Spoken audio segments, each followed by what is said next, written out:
नमस्कार दोस्तों, स्वागत है आप सभी का ऑनलाइन डबल चैनल पे। फिर से दोस्तों आप सभी के बीच आज जो लेटेस्ट अपडेट के साथ में इस वीडियो में बात करेंगे 69,000 के बारे में। 69,000 कट ऑफ मुद्दे के ऑर्डर के बारे में बहुत कुछ आपको मिलेगा, इसके बारे में हम बात करेंगे। 31,000 की नियुक्ति पर स्टे की मांग के बारे में, साथ में सरकार पता नहीं किस प्रकार के आदेश जारी करे जा रहे हैं। अगर इस प्रकार के आदेश जारी होंगे तो ऐसे में सभी 67,867 अभ्यर्थी बाहर हो जाएंगे। इसको लेकर मैं क्लियर करूंगा सोशल मीडिया पे। इसके बारे में तमाम अफवाहें भी वायरल हैं, इसके बारे में आपको क्लियर कर दिया जाएगा साक्ष्यों के साथ, बिल्कुल प्रूफ के साथ बताया जाएगा। चलिए दोस्तों वीडियो शुरू करते हैं। ऐसे में सीटेट यूपीटेट की जो अभ्यर्थी तैयारी कर रहे हैं उनके लिए आवश्यक सूचना भी है। इंडिया लार्जेस्ट लर्निंग एकेडमी लेकर आया है फाउंडेशन बैच कोर्स 2021 के लिए। 26 अक्टूबर से ये बैच शुरू हो रहा है। इसको एक्सेस करने के लिए आप अनअकैडमी प्लस की सब्सक्रिप्शन ले सकते हैं। ऑनलाइन अड्डा के रेफरल कोड का इस्तेमाल करेंगे तो आपको मिलेगा 10% डिस्काउंट, जिसमें आपको इंडिया की टॉप फैकल्टी से पढ़ने का मौका मिलेगा। आज ही प्लस सब्सक्रिप्शन लें 10% डिस्काउंट। अनअकैडमी लेकर आया है revision batch course on HTET के बैच को एक्सेस कर सकते हैं आप 24 अक्टूबर से।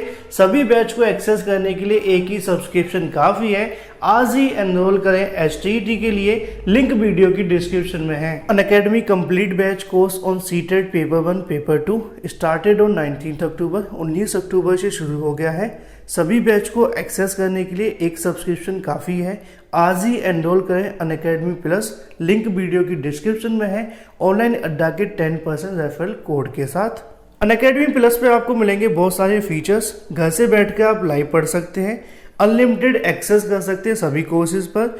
इंडिया के टॉप एजुकेटर से आपको पढ़ने का मौका मिलेगा। एक्सक्लूसिव आपकी कवरेज होगी सभी सिलेबस के ऊपर। रेगुलर डाउट क्लियरिंग सेशन भी होगा, लाइव टेस्ट, स्टडी मटेरियल मिलेगा PDF फॉर्मेट में, आंसर राइटिंग सेशन भी होगा, मेंटरशिप गाइडेंस भी मिलेगी। आज ही ज्वाइन करें अनअकैडमी प्लस, लिंक वीडियो की डिस्क्रिप्शन में है। अनअकैडमी पर आप टीचर एलिजिबिलिटी टेस्ट के लिए कोई भी सब्सक्रिप्शन लेना चाहते हैं 1 मंथ, 3 मंथ, 6 मंथ और 12 मंथ की, जिसमें आपको मिलेगा 10% का इंस्टेंट डिस्काउंट ऑनलाइन अड्डा के रेफरल कोड के साथ। आज ही एनरोल करें। ज़्यादा जानकारी के लिए आज ही डाउनलोड करें Unacademy learning app, Google play store, app store दोनों में उपलब्ध है।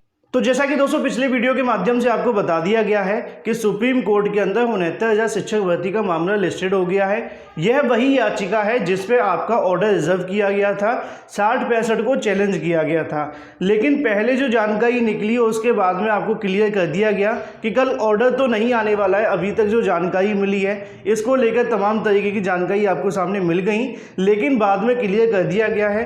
तो ऐसे में कहीं ना कहीं अभ्यर्थी डिमोटिवेट हो गए, परेशान हो गए, उनको लग रहा है कि कुछ नहीं होगा। तो बताना चाहूँगा कि 31,000 हो या 37,339 हो, कल की भर्ती के ऊपर, मतलब जो भर्ती है आप सभी की वो कल के ऊपर टिकी हुई है। दोनों के अंदर आपको सेम मामला देखने के लिए मिलेगा, क्योंकि यहाँ पे कंटेम्प्ट भी फाइल की गई है, पहला सवाल। दूसरा ये है, जो अभ्यर्थी कट ऑफ मुद्दे के ऑर्डर का इंतजार कर रहे थे उसमें स्टे एप्लीकेशन के साथ साथ 3 ऐसी एप्लीकेशन भी डली हुई है IA के माध्यम से, जिसमें ये पूछा जाएगा कि कट ऑफ मुद्दे का ऑर्डर कब आने वाला है।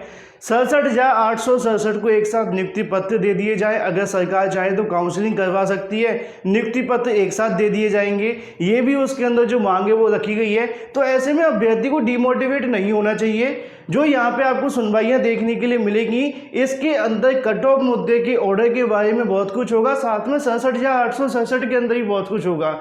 जैसा कि आपको पता है कि आपका मामला लिस्टेड नहीं हो रहा था। पिछली बार जब सुनवाई नहीं हुई तो अभ्यर्थी बहुत ज़्यादा परेशान हो गए थे। अब ऐसे में आपकी सुनवाई के लिए स्पेशल जो बेंच है वो गठित हुई है। मोहन सर साथ में ललित सर बैठ रहे हैं। पिछली सुनवाई में जज साहब की तरफ से कहा गया था कि पुरानी बेंच नहीं, इस वजह से इस मामले को नहीं सुन रहे। अब ऐसे में आपकी बेंच भी बन गई है। ठीक है, आपका ऑर्डर नहीं आ रहा है, एक समस्या कहीं ना कहीं खड़ी हुई है अभी भी, लेकिन आपको इतना डिमोटिवेट नहीं होना चाहिए।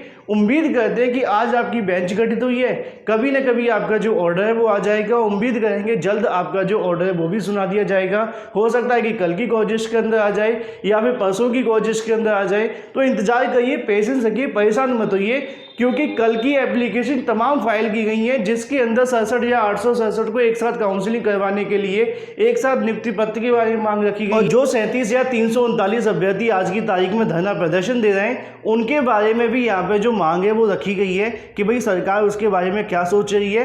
तो कल कट ऑफ मुद्दे के ऑर्डर के बारे में और साथ में 37 या 339 के बारे में आपको बहुत कुछ देखने के लिए मिल सकता है, जो कि कल आपकी सुनवाई होने वाली है। ऐसे में जो 31,000 की नियुक्ति पे स्टे की मांग भी की गई है, अब यहाँ से जज साहब की तरफ से क्या कहा जाएगा ये भी काफ़ी ज़्यादा महत्वपूर्ण रहेगा, क्योंकि आपको पता है सरकार की तरफ से स्कूल आवंटन का जो प्रोसेस है वो भी शुरू करवाया जा रहा है। तो तमाम चीज़ें आपको कल की सुनवाई के अंदर देखने के लिए मिल जाएंगी। ये तो दोस्तों बात हुई थी सुनवाई के बारे में, लेकिन सरकार की तरफ से तमाम ऐसे आदेश दिए गए जिसके बारे में डिटेल में समझाना चाहूँगा। अभ्यर्थी बहुत ज़्यादा परेशान है कि भाई अगर ऐसा होगा तो ये भी सबसे बड़ा सवाल यहाँ पे देखने के लिए मिल रहा है अभ्यर्थियों के माध्यम से। सोशल मीडिया पर तमाम आपको न्यूज़ देखने के लिए मिल रही है। मामला क्या है कि 31,000 शिक्षकों की नियुक्ति हुई है, फर्जी मामले सामने आए हैं, बीटीसी अंकपत्र वाले अभ्यर्थी पास हो गए, गलत तरीके से नियुक्तियां मिल गई हैं, जिसको लेकर शासन स्तर पर बार बार शिकायतें की गई और कहीं ना कहीं इसको लेकर शासन पर बहुत ज़्यादा दबाव बनाया गया। उस दबाव का प्रभाव आपको इतना देखने के लिए मिला कि शासन ने 2 दिन के लिए काउंसलिंग और नियुक्ति जो करवाई गई थी आपकी उसको आगे बढ़ा दिया और जो कार्यक्रम था उसको निरस्त कर दिया। ठीक है, अब दोबारा से आपके डॉक्यूमेंट वेरिफिकेशन करवाए जा रहे हैं। जो गलतियां बीएसए के माध्यम से हो गई थी उनको सुधार करने की आवश्यकता देखने के लिए मिल रही है। अब ऐसे में यहाँ पर तमाम मामले सामने आ रहे हैं जिसको लेकर अभ्यर्थी परेशान है। सिर्फ एक आदेश नहीं, इसके अलावा बहुत सारे आदेश मैं आपको बताऊंगा, वीडियो को स्किप बिल्कुल मत करना। ठीक है, तो यहाँ पे एक आदेश आपको देखने के लिए मिला है। पहला आदेश है जिसके अंदर ये बताया जा रहा है कि जो आपके जाति और निवास होंगे वो आपके 22 दिसंबर 2018 से पहले के बने होने चाहिए। अगर बाद के होते हैं तो यहाँ पे आपको बाहर कर दिया जाएगा, निरस्त कर दिया जाएगा। तो लगभग 67,867 में से मुझे ऐसी उम्मीद है कि लगभग 30,000 ऐसे छात्र होंगे जिनका बाद का बना होगा। तो 30,000 सीटें यहाँ पे खाली हो जाएंगी। क्या उनको नियुक्ति नहीं मिलेगी? देखो पता है क्या होता है, मैं आपको समझाना चाहता हूँ। जब भी कोई ऐसी पोस्ट कहीं से आती है, किसी जिला बेसिक शिक्षा अधिकारी के माध्यम से आपको देखने के लिए मिलती है, तो आप लोग क्या करते हैं, पूरे 75 जिलों के अभ्यर्थी तक पहुँचा देते हैं और बाकी अभ्यर्थी और परेशान हो जाते हैं। सबसे बड़ा सवाल मैं आपको समझाना चाहूँगा, हाई कोर्ट को उठा लो, डबल बेंच को उठा लो, सुप्रीम कोर्ट के ऑर्डर्स उठा लो। तमाम ऑर्डर्स के अंदर सुप्रीम कोर्ट ने ये कहा है कि आज जिस अभ्यर्थी की जाति अगर वो ओबीसी का है तो क्या 4 साल पहले वो एससी में था या प्रमोशन होके 4 साल बाद वो जनरल में चला जाएगा? ऐसा कुछ होता है? बिल्कुल नहीं होता है। महिला की जाति की अगर बात करें, पिता का क्यों मांगा जाता है, उसके पीछे एक विवाद है। विवाद इसलिए है कई बार शादी किसी और कास्ट में हो जाती है, उसके बाद ऐसा तो है नहीं है कि भाई वो तो जनरल की थी, उसकी शादी होगी एससी के साथ में, एसटी के साथ में, तो उनको वहाँ से आरक्षण मिल जाएगा। बिल्कुल नहीं मिलेगा। पिता के नाम का इसी वजह से मांगा जाता है। बाकी अगर हम बात करें, पति और पिता का कोई मैटर नहीं होता है।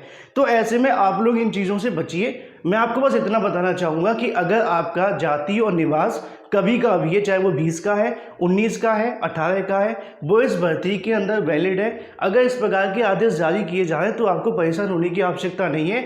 आप इस भर्ती से बिल्कुल भी बाहर नहीं होंगे। तो मुझे उम्मीद है कि जाति और निवास को लेकर आप परेशान नहीं होंगे। अब ऐसे में कुछ गलतियां बता देता हूं। उसके बाद एक ऐसा मामला है जिसको लेकर पूरे 67,867 अभ्यर्थी भाग हो जाएंगे। अगर उस आदेश को फॉलो कर दिया तो मैं आपको समझाना चाहूँगा, लेकिन उससे पहले कुछ गलतियां बता दूं। अगर आपके नेम के अंदर गलती है, आपके मदर फादर की नेम के अंदर गलती है, अगर आपने एफिडेविट नहीं लगाया होगा तो आपको यहाँ से समस्या होगी। अगर आपने एफिडेविट लगा दिया होगा तो आपका ठीक हो जाएगा। सिर्फ और सिर्फ आपकी प्राप्तांक पूर्णांक की गलती को छोड़कर इसके अलावा कोई भी अगर आपने गलती की है तो आप इस भर्ती से बाहर नहीं होंगे। ठीक है, बाहर इन द सेंस कि आपको नियुक्ति पत्र निर्गत कर दिए जाएंगे। बाकी जो प्राप्तांक पूर्णांक वाले अभ्यर्थी हैं उनको जो राहत मिलेगी वो सरकार की तरफ से मिलेगी। इसके बारे में मैंने कई बार आप सभी को बता दिया है। 2 सवाल आपके क्लियर हो जाते हैं, एक के अंदर सारे सवाल आ जाते हैं। कोई भी गलती अगर आपकी है कमेंट बॉक्स में कमेंट करो ही मत, पूछो ही मत, फायदा ही नहीं है, क्योंकि मैंने बताया प्राप्तांक पूर्णांक की गलती है तो आपको समस्या होगी। ठीक है, दूसरा सवाल क्या आता है, बाकी इसके अलावा कोई भी गलती आपको परेशान होने की आवश्यकता नहीं। सिर्फ प्राप्तांक पूर्णांक वाले अभ्यर्थी को सरकार का इंतजार करना है। इसके अलावा एक मामला देखने के लिए मिल रहा है कि भाई टीटी के नंबर बढ़ गए तो यहाँ से कहीं ना कहीं अभ्यर्थी को बाहर कर दिया जाएगा। उनके अंक के अंदर डिफरेंस है तो अभ्यर्थी बाहर हो जाएंगे। सोशल मीडिया पर तमाम इसको लेकर चर्चाओं का विषय बना हुआ है। मैं थोड़ा लेट भी आया हूँ, लेकिन उससे पहले आपको कुछ चीज़ें दिखाना चाहूँगा। यहाँ पे आपके सामने एक ऑर्डर आ जाता है जो कि सिंगल बेंच का है, ठीक है। सिंगल बेंच हिमांशु गंगवार का आपको नाम पता होगा, जो मामला टेट 2018 का था, है ना। ये यहाँ पे आपको देखने के लिए मिल जाएगा। इसके अंदर क्या हुआ था कि बहुत सारे अभ्यर्थियों को कॉमन नंबर मिल गए थे टीईटी के अंदर, लेकिन 69,000 शिक्षक भर्ती निकालते समय सरकार को बहुत जल्दीबाजी थी, तो भर्ती का विज्ञापन भी निकाल दिया। ऐसे में मामला टीईटी का कोर्ट के अंदर चला गया।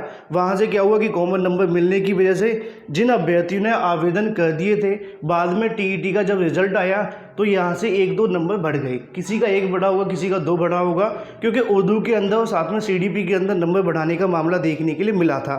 ये वाला जो नोटिस होगा, मतलब जो ऑर्डर है, वो मैं अपने टेलीग्राम चैनल पर शेयर कर दूंगा या वेबसाइट पर डाल दूंगा।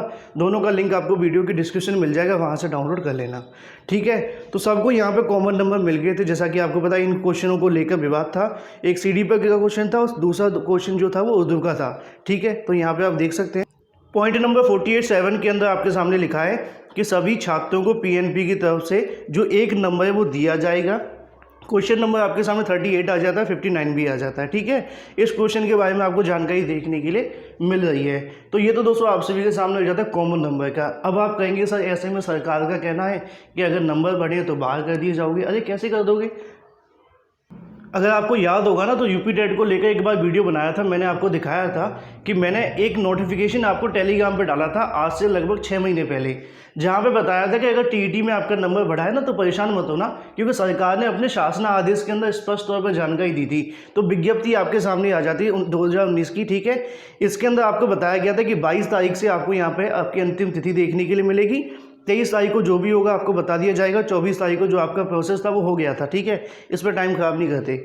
नीचे क्या लिखा है उसको आप देख लो। यह भी सूचित है कि अभ्यर्थी जिनका प्राथमिक स्तर के उत्तर प्रदेश शिक्षक पात्रता परीक्षा 2018 के अंदर संशोधित परीक्षा फल के अनुसार, जैसा कि आप सभी को पता है कि संशोधन हुआ है, उन्हें प्राथमिक स्तर पर संशोधित पुनः आपको आवेदन करने की आवश्यकता नहीं है। ऐसे में टीईटी के अंदर अगर आपके अंक ऊपर नीचे हो गए तो यहाँ से आपको समस्या लेने की बिल्कुल भी आवश्यकता नहीं है। पहला पॉइंट तो ये हो जाता है। दूसरा ये होता है भाई, टीईटी की वजह से कोई भी मेरिट प्रभावित नहीं होती है। टीईटी सिर्फ क्वालिफाइंग है। अगर आपके 82 और 90 हैं तो आप इस भर्ती के अंदर पात्र हैं, इसके अलावा कुछ भी नहीं है।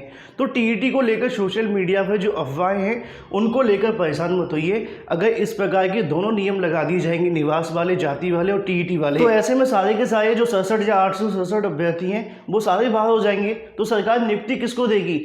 इस प्रकार की जानकारी बीएसयू को नहीं होगी, क्योंकि उन्होंने विज्ञापन नहीं निकाला है। जो आपके अधिकारी हैं उनको भी याद नहीं होगा। तो ऐसे में आपको परेशान होने की बिल्कुल भी आवश्यकता नहीं है।